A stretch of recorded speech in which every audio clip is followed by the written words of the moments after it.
Hello दोस्तों, आप सभी का स्वागत है फिजिक्स की क्लास में। हम आपके लिए अति महत्वपूर्ण प्रश्नों की श्रृंखला को इसी प्रकार जारी रखेंगे। आप भी अपने इन सभी प्रश्नों का बोर्ड परीक्षा के लिए फ़ायदा उठाइएगा। तो आइए, आपके सामने आपका आज का पहला प्रश्न है और इस प्रश्न को करने से पहले आप सभी से रिक्वेस्ट है कि आप सभी वीडियो को अपने दोस्तों को शेयर कर दीजिए और चैनल को सब्सक्राइब कर दीजिए।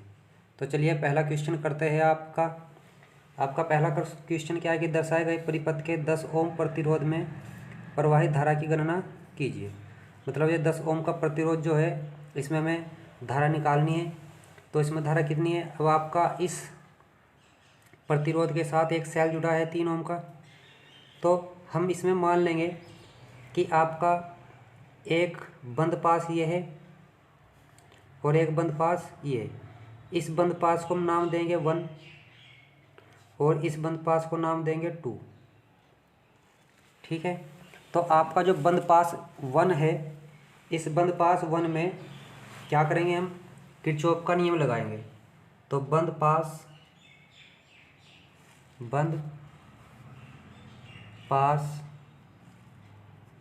1 में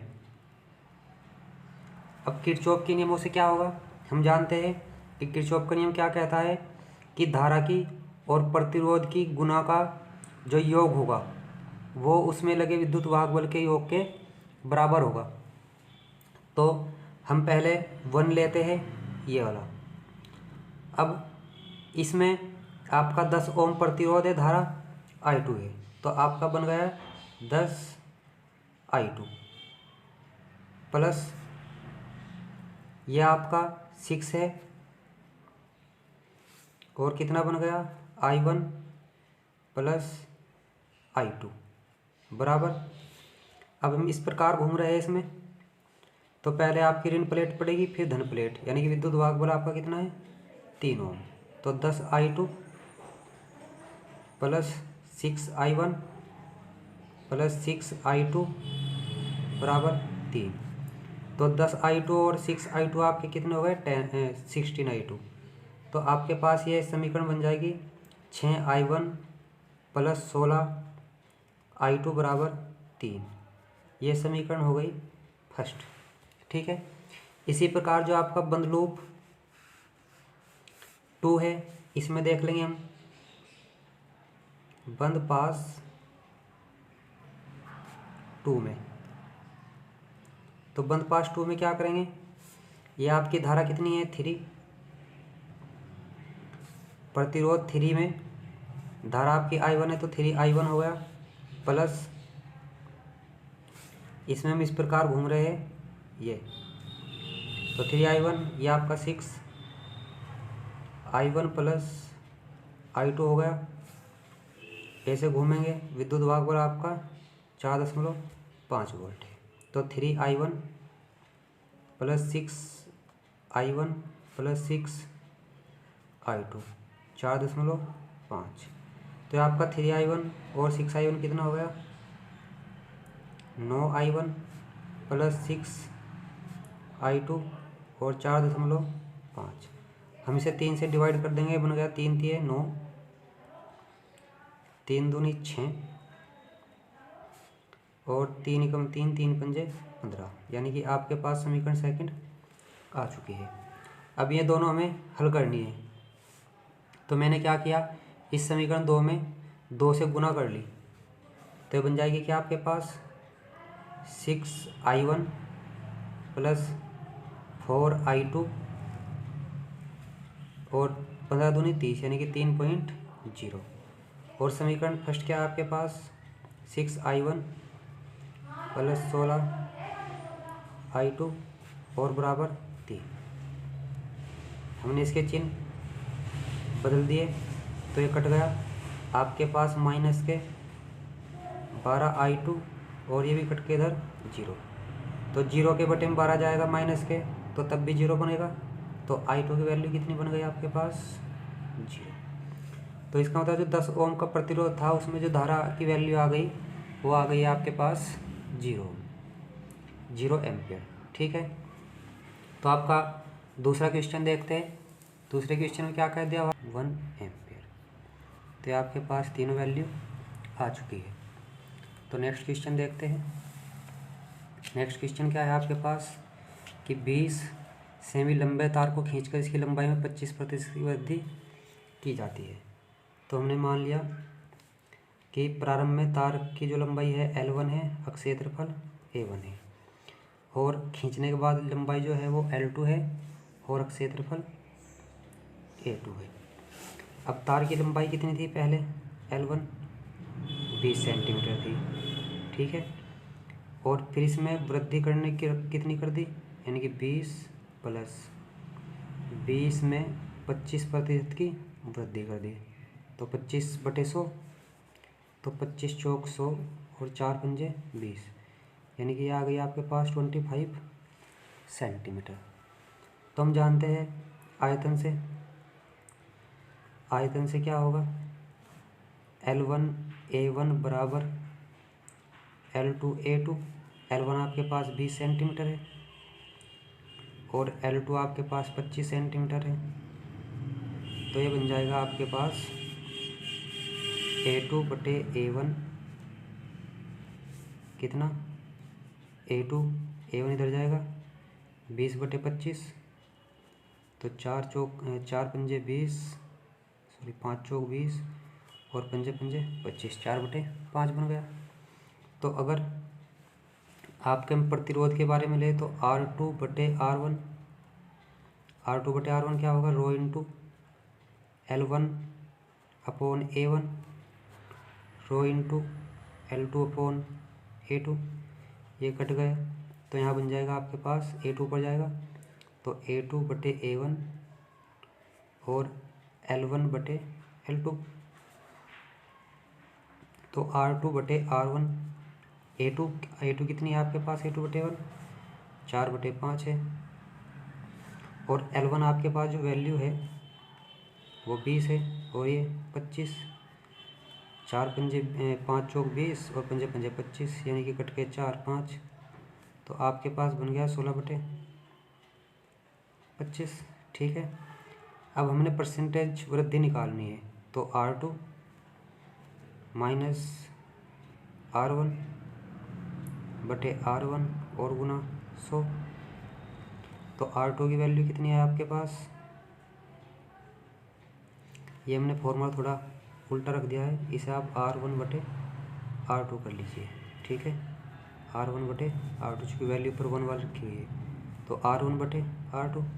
अब R2 की वैल्यू कितनी है 25, R1 की वैल्यू कितनी है 16, और R1 की वैल्यू कितनी है 16 गुना 100। तो क्या बन गया आपके पास, ये दोबारा देख लीजिए। R1/R2 की वैल्यू कितनी आ गई थी 16/25, तो R2 माइनस R1/R1 गुना 100 निकालना है हमें। तो R2 की वैल्यू 25 है, 25, R1 की वैल्यू 16 है, तो 25 माइनस 16, R1 की वैल्यू 16, तो 25 माइनस 16/16 गुना 100। तो क्या करेंगे अब हम, 25 में से 16 जाकर कितने बचेगा, 4 5 9 बच गया आपके पास। बटे में कितना है 16 गुना 100, तो काट दीजिए 25 4 25 90 200 25 और बटे 4 से डिवाइड करोगे तो ये बन जाएगा आपके पास 56.25%, ठीक है। आशा करता हूँ क्वेश्चन अच्छे समझ में आपके आ गया होगा। नेक्स्ट क्वेश्चन देखते हैं।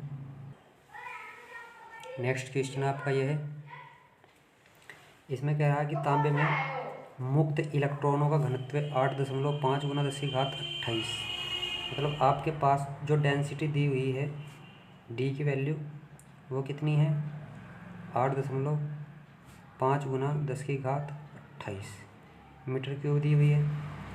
लंबाई आपके पास एल कितनी है 20 सेंटीमीटर है, 20 गुना 10⁻−2 मीटर।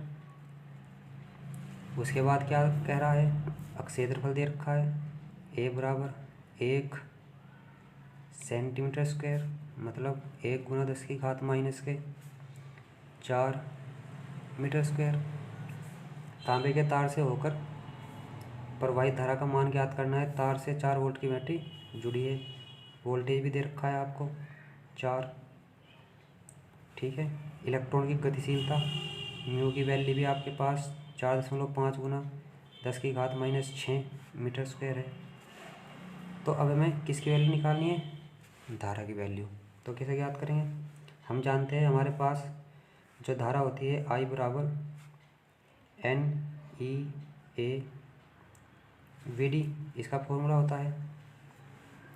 अब सबसे पहले हम VD की वैल्यू फाइंड करेंगे। हम जानते हैं कि हमारे पास जो गतिशीलता होती है, मोबिलिटी गतिशीलता म्यू बराबर होती है E/VD। ठीक है, सॉरी उल्टा हो गया, ये होती है VD/E।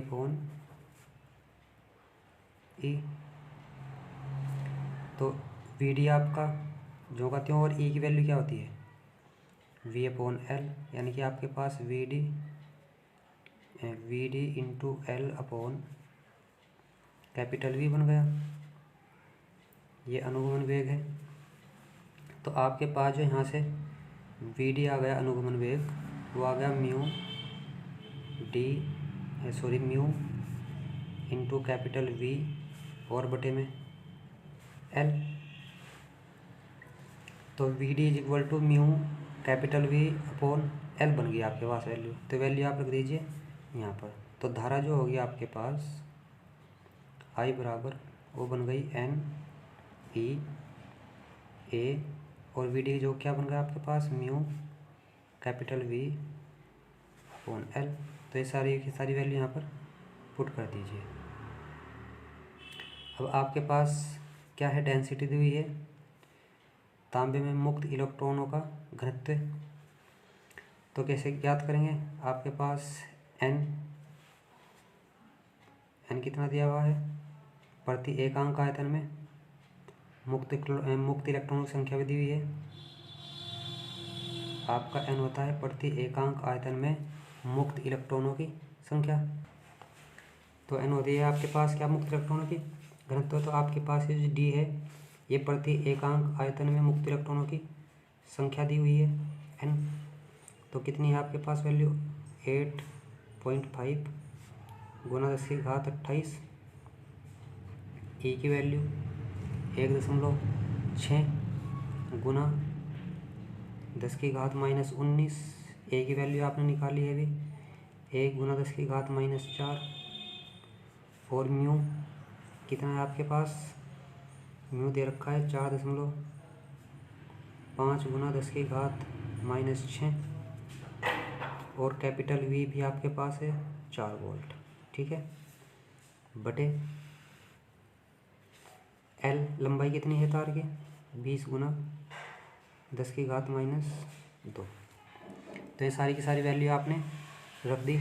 अब इसे रखने के बाद आपको केवल कैलकुलेशन करनी है, और कैलकुलेशन करके आपके पास जो धारा की I की वैल्यू आ जाएगी, वो आ जाएगी 122.4 एम्पियर। ठीक है, कैलकुलेशन बहुत आसानी से कर सकते हैं आप, अपने आप कर लीजिएगा। ठीक है, अब उसके बाद हम क्वेश्चन करेंगे नेक्स्ट वाला। इसमें क्या दिया हुआ है आपके पास कि एक ही धातु के 3 तारों की लंबाइयों तथा द्रव्यमानों का अनुपात क्रम से इतना है। मतलब आपको पहले लंबाइयों का अनुपात दे रखा है L1 अनुपात L2 अनुपात L3 कितना है आपके पास? 3:2:1। और द्रव्यमानों का भी है M1 अनुपात M2 अनुपात M3 1:2:3। ठीक है, पूछ किस रहा है? प्रतिरोधों का अनुपात पूछ रहा है। तो हम जानते हैं कि हमारे पास जो R होता है वो अनुक्रमानुपाती होता है L/A के। ठीक है, अब यदि मैं इसमें ऊपर नीचे L की मल्टीप्लाई कर दूँ तो बन जाएगा L² अपॉन AL। और AL आपके पास होता है क्या? आयतन, वॉल्यूम। AL को क्या कहते हैं? वॉल्यूम। अब घनत्व से हम जानते हैं कि हमारे पास जो घनत्व होता है द्रव्यमान बटे आयतन। तो आयतन बराबर हो जाएगा वहाँ से द्रव्यमान बटे घनत्व, मतलब L² बटे, अगर मैं यहाँ पर द्रव्यमान रख दूँ तो बटे में घनत्व होगा। अब घनत्व चूँकि एक ही धातु के तार है तो घनत्व भी उनका सेम रहेगा, यानी कि आपके पास जो R है वो अनुक्रमानुपाती है किसके, L²/m के। ठीक है, तो यहाँ से बहुत आसानी से हम क्वेश्चन को कर सकते हैं कि आपके पास जो R1 अनुपात R2 अनुपात R3 रहेगा, वो रहेगा L1² m1 अनुपात L2² m2 और L3² m3। ठीक है, तो इनकी वैल्यू आप पुट कर दीजिए। देखिए L1 की वैल्यू आपके पास 3, तो 3² m1 कितना है 1 अनुपात L2 कितना है आपके पास 3 है 2 है, तो 2 का स्क्वायर अपॉन m2 कितना है 2 है, और L3 कितना है आपके पास 1, तो 1 का स्क्वायर, और m3 आपके पास 3, तो ये बन गया। ये आपके पास 9, 2 से 1 2 कट जाएगा 2, और 1/3, तो 3 से मल्टीप्लाई कर दीजिए, 3 9 27, 3 दूनी 6, और यहाँ 3 से 3 कट जाएगा। तो आपके पास जो R1 अनुपात R2 और अनुपात R3 आ गया, वो आ गया 27:6:1। ठीक है, नेक्स्ट क्वेश्चन करते हैं। नेक्स्ट क्वेश्चन में क्या दिया हुआ है आपके पास कि किरचॉफ के नियमों की सहायता से धारा I1 I2 तथा I3 के मान ज्ञात कीजिए। तो ये आपके पास वैल्यू दी हुई है, ये आपके पास है E1 11 वोल्ट, ये आपके पास E2 है 9 वोल्ट, I2 धारा है इसमें, और ये आपके पास I1 धारा, ये आपके पास है I3। ठीक है, ये आपके पास 2 ओम है, ये भी 2 ओम है। तो हम बिल्कुल सेम करेंगे, हम इसमें बंद पास लेंगे किरचॉफ के नियम से, किरचॉफ के नियमों का प्रयोग ही करना है। तो सबसे पहले हमने बंद पास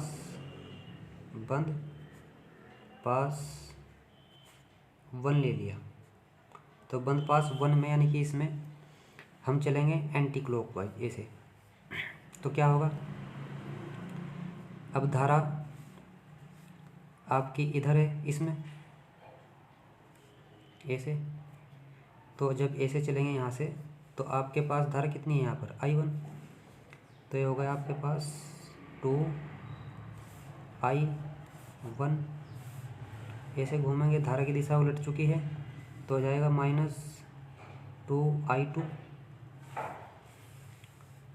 विद्युत भाग बल ये कितना है आपके पास, माइनस प्लेट से प्लस प्लेट की ओर है 11, ये प्लस से माइनस की तरफ है तो -9, तो 2I1 2I2, 2 रह गया कटकर, 2 से कितना बन जाएगा I1 - I2 बराबर 1। ये बन गई आपके पास समीकरण फर्स्ट। अब बंद पास आप ले लीजिए, बंद पास 2 में, तो बंद पास 2 में क्या होगा, ये है आपके पास एंटी क्लॉकवाइज ही चलेंगे इसमें भी हम, तो आपका 2I2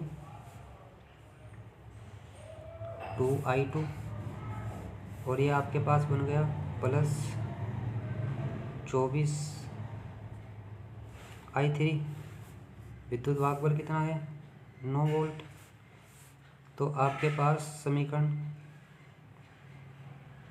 सेकंड बन चुकी है। ठीक है, तो यहाँ से धारा I1 और धारा I2, तो आपके पास जब इसमें जाएगी तो धारा I3 जो होगी वो होगी I1 + I2। ये समीकरण थर्ड बन चुकी है। ठीक है ना, तो अब इन तीनों समीकरणों को हम हल करेंगे। आप समीकरण ये ले लीजिए, समीकरण ये I3 की वैल्यू समीकरण 2 में रख दीजिए। तो समीकरण 2 से 2I2, I3 की जगह जब हम I1 प्लस I2 रखेंगे तो 24 की गुना दोनों में हो जाएगी। तो ये बन जाएगा आपके पास 24 I1 प्लस 24 I2 बराबर 9। 24 I1 और 2I2 और 24 कितने बन गए? 26 I2 9। ठीक है ना। इस समीकरण में आप गुना कर दीजिए फर्स्ट में 26 से, तो आपके पास बन गई 26 I1 माइनस के 26 I2 बराबर 26। ये समीकरण आपकी फर्स्ट थी, तो ये कट गए 24 और 26 50 I1, 26 और 9 35। तो I1 बराबर आ गया आपके पास 35/50। तो आप कट कर दीजिए 5 से, 5 सत्ते 35, 5 से काटेंगे 5 सत्ते 35, 5 दशम 50। तो आपके पास वैल्यू कितनी आ गई? 0.7 एम्पियर। उसके बाद आप I1 की वैल्यू कहाँ पुट कर दीजिए? समीकरण फर्स्ट में। तो समीकरण फर्स्ट से, समीकरण फर्स्ट में जब आप रखोगे I1 की वैल्यू तो क्या होगा? आपके पास 0.7 है, I2 बराबर 1, ये इधर और ये इधर। तो I2 की वैल्यू आपके पास कैसी आ जाएगी? माइनस के 0.7 माइनस 1 माइनस के 0.3 एम्पियर। ठीक है ना। तो अब किसकी वैल्यू? तो ये आपके पास I2 की वैल्यू आ चुकी है। अब निकालेंगे किसकी हम? I3 की वैल्यू। तो आप समीकरण थर्ड ले लीजिए। समीकरण थर्ड से I3 आपके पास जो वैल्यू होगी वो कितनी हो जाएगी? I1 है 0.7 और ये है आपके पास माइनस के 0.3। तो माइनस प्लस माइनस, ये आपके पास जो वैल्यू बन गई 0.4 एम्पियर। ठीक है। तो इस प्रकार आपके पास I1, I2 और I3 की तीनों की वैल्यू आ चुकी है। अब नेक्स्ट क्वेश्चन करते हैं हम। नेक्स्ट क्वेश्चन आपका ये है कि दो बल्ब 60 वाट और 220 वोल्ट तथा 40 वाट और 220 वोल्ट को 220 वोल्ट के में से श्रेणी क्रम में जोड़ा जाता है। बल्बों की कुल शक्ति ज्ञात करनी है। तो आपके पास P1 है 60 वाट और P2 कितनी है? 40 वाट। तो कुल श्रेणी क्रम में निकालनी है।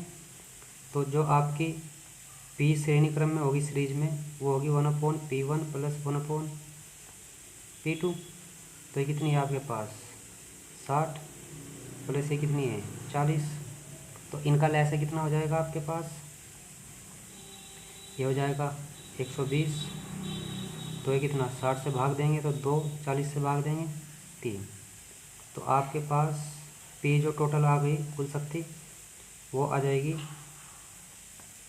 1/PS इज इक्वल टू 3, 2, 5 और बटे में 120। तो PS बराबर हो जाएगा 120/5।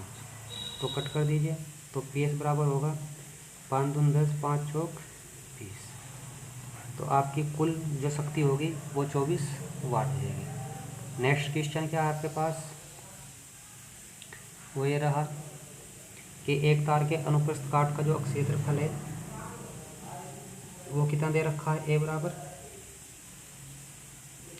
दे रखा है 1 × 10⁻² मीटर स्क्वायर।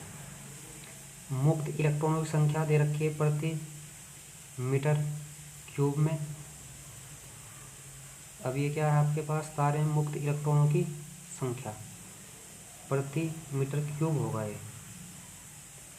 तो प्रति मीटर क्यूब में यानी कि एन की वैल्यू दे रखी है आपको 2 × 10⁻25 मीटर क्यूब।